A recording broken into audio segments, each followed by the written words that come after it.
السلام عليكم وفينا الخوت هانين. نتمنى تكونوا بخير وعلى خير وبصحه جيده. اليوم غادي نهضروا على واحد الموضوع اخر مهم حتى هو مزيان. الموضوع يتعلق باتفاقيه كانت برمتها الجزائر مع فرنسا. لهذه الاتفاقيه كانت هي السبب ديال اقتطاع واحد الجزء من الصحراء الشرقيه ديال المغرب وضمها للجزائر. كما تيقولوا الجزائريين المروك ما ساعدوناش وما داروش معنا بزاف ديال الحوايج، ونساو داك الخير اللي داروا معهم السلاطين المغاربه عبر التاريخ، من السلطان عبد الرحمن والسلاطين الاخرين وحتى محمد الخامس كان يعتبرهم انهم اشقاء. القصه كتبدا مع الثوره الجزائريه اللي ضحت فيها بالغالي والنفيس باش تخرج السوسه الفرنسيه من الجزائر، لكن بعد المقاومه الشرسه ديال الجزائر ضد فرنسا في الاخير غادي تستسلم فرنسا وغادي تخضع للامر الواقع، وبالتالي غتحاول تعطي الاستقلال للجزائر. وهذا الشيء غيكون في واحد الاتفاقيه تتسمى اتفاقيه ايفيان. اذا بغيت تعرف شويه في هذه الاتفاقيه ركز معنا وزير معك السمطه مزيان وكابتي وعندك الترخف. اذا سير على الله. 1954 غادي تحمس الثوره الجزائريه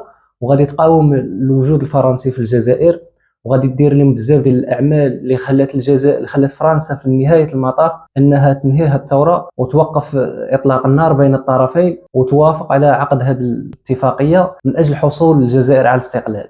وهذه الفتره كان فيها الرئيس الفرنسي هو دوغول اللي كان يحكم الجزائر، لكن دوغول كانت عنده واحد الفكره اخرى تيقول بان الجزائر هي مقاطعه ترابيه فرنسيه وما يمكنش نتخلاو عليها. اي فرنسي سولتي ولا فرنسيه كتقول لي الجيريانو، تيقول لك الالجيريانو ديالنا وخوتنا وجزء من التراب الفرنسي، وهي مثل المقاطعات الفرنسيه بحال ايفيان بحال ليل بحال نونت مارسيليا واللائحه طويله. اذا غتعقد الاتفاقيه سنه 1962 مدينه ايفيان بفرنسا. هذه الاتفاقيه هذه غيحضروها الممثلين ديال الجزائر باش يتفقوا على استقلال ديال الجزائر، وفعلا غيطالبوا باستفتاء الشعبي اللي كان واحد المسرحيه واحد البروتوكول ديال ان الجزائريين بغاو الاستقلال. لكن بعض الجزائريين الاخرين تيقولوا احنا ما بغيناش الاستقلال وانما بغينا فرنسا اللي تبقى حاكمانا وتحاكم الجزائر، لانهم تيقولوا بان كنا ما كانتش فرنسا ما غتطورش الجزائر وما غديرش البنايات ديالها، وهذا بتصريح ديال بعض الرجال ديال الجزائر. اذا الضغط على الجزائر والراي العام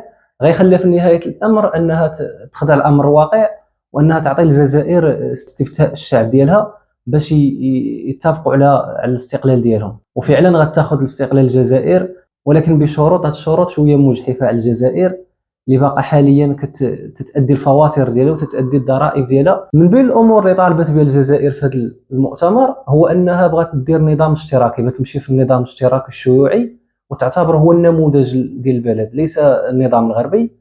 ثم ايضا بتهتم باللغه العربيه، ما بغاش دير تغريب في الجزائر. ثم ايضا طالبات بالاهتمام بالتعليم، ضمن 6 البنود. وهذا البنود كل بند ما تيشبه الاخر. البند الاول تيقول بان فرنسا خاصها دير واحد الاعلان ولا واحد الوثيقه رسميه كتقول الجزائريين تطلب منهم العفو كتطلب منهم السماحه. البند الثاني تيقول بان فرنسا خاصها تعترف بوحده الجزائر وان الجزائر شعب كامل وعنده السياده ديالو، وايضا ان عنده تقرير المصير انه يقرر المصير ديالو كما بغى. البند الثالث غتشكل واحد الحكومه مؤقته اللي مخلطه فيها الجزائريين وفيها الفرنسيين، اللي غادي تكون هي المؤقته وهي الفرصه حتى تسير الامور ديال الجزائر وتريق المسائل عاد ديك الساعه تقضى الغرض. بان لي شويه عييتو، زير معايا السمطه اللي تخفات وكمل معايا القصه ديالنا. البند الاخر هو ان الفرنسيين تيطالبوا الاحتفاظ بالمصالح ديال المعمرين تما والمستوطنين اللي كان جابتهم فرنسا من فرنسا، لان هادو اللي عمروا تما راه غير الفقراء ديال فرنسا فخشاتهم في الجزائر وعطاتهم ضيعات ديالهم وعطاتهم المستوطنات ديالهم باش يستقروا تما في الجزائر، وعطاتهم واحد الشرط انهم يختاروا الجنسيه الفرنسيه او الجنسيه الجزائريه بعد الاستقلال. اذا عندهم واحد الحق ديال الاختيار. ثم البند الاخر هو ان فرنسا غتمنح ليها واحد 3 سنوات عاد غتجمع قشاوشه وغتمشي ترجع بحالها. لكن هذا البند الاخير شويه فيه دشاش وفيه شويه التخت، هو ان فرنسا غتحتفظ بالمصالح ديالها الاقتصاديه والسياسيه والاجتماعيه وحتى الثقافيه في الجزائر. ومن بين هذه المصالح ديالها هو ان غتولي عندها واحد الحق في البترول، عندها الحق في السياسه، ثم ايضا عندها الحق في اللغه انها تفرض عليهم اللغه الفرنسيه يقراوها تما، وبزاف ديال الامور الاخرى اللي بقات في الكواليس هما معروفات. ثم المناطق الحدوديه غتحاول فرنسا المنطقه ديال الصحراء الشرقيه اللي غتاخذ فرنسا واحد الجزء كبير من المغرب وغادي يضموا للجزائر. وهنا تنرجعوا للسلطان محمد الخامس، لان السلطان محمد الخامس قبل هذه الفتره ديال استقلال الجزائر ومع استقلال المغرب ما غاديش يرسم الحدود بين الجزائر والمغرب على واحد المنطقه ديال الصحراء الشرقيه، وغيقول بان نخلي الجزائر حتى تاخذ الاستقلال ديالها، عاد نديروا واحد الاتفاق حبي ودي ونقسموا الامور مزيان. لكن الجزائر نساو الخير وغيديروا هذه الافعال وبالمساعده ديال فرنسا، فبالتالي ما غاديش يتسوقوا المغرب، لانهم هما تضربوا على المصالح ديالهم الشخصيه، ما تضربوش على المصالح ديال المغرب. وداك الشيء اللي وقع نيت ان الجزائريين غادي يحتلوا ديك المنطقه بدعم من فرنسا، ولكن شكون الخاسر الاكبر في هذا الشيء؟ هو الجزائر، لان طاحت ضحيات للاحتلال الفرنسي. ولكن شكون اللي دار هذه المشاكل كامله والفتنه؟ الفتنه جات من فرنسا، هي اللي مهدت الطريق كامله. والجزائر كتعتبر فرنسا انها هي القدوه ديالها، ولكن فرنسا تقول بان الجزائر هي مستعمره فرنسيه، وانها دوله واخا انها استقلت ولكن استقلت بدعم من فرنسا، والاستقلال ديالها ارتبط بانها غتساعد فرنسا وغتمهد لها اللي بغات، وايضا غتسهل عليها الامور. والاكثر من ذلك ان الفرنسيين والرؤساء ديال مازال يعترفوا بان بعض المناطق في الجزائر ما يمكنش تمسهم الجزائر، وخاصه في العاصمه.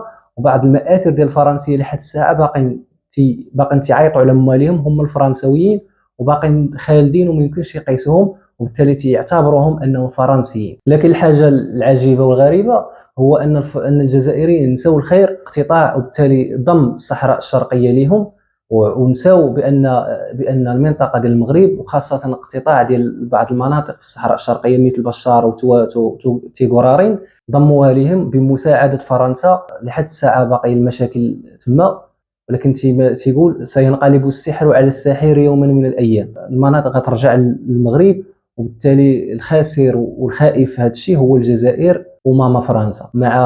اذا وصلنا لنهايه الحلقه مع الاتفاقيه ديال إفيان بين الجزائر وفرنسا، اللي على اثرها خدات الجزائر الاستقلال، ولكن ماشي الاستقلال الكامل، ثم اقتطاع جزء من المغرب الى الجزائر بالخبث الفرنسي. السلام عليكم.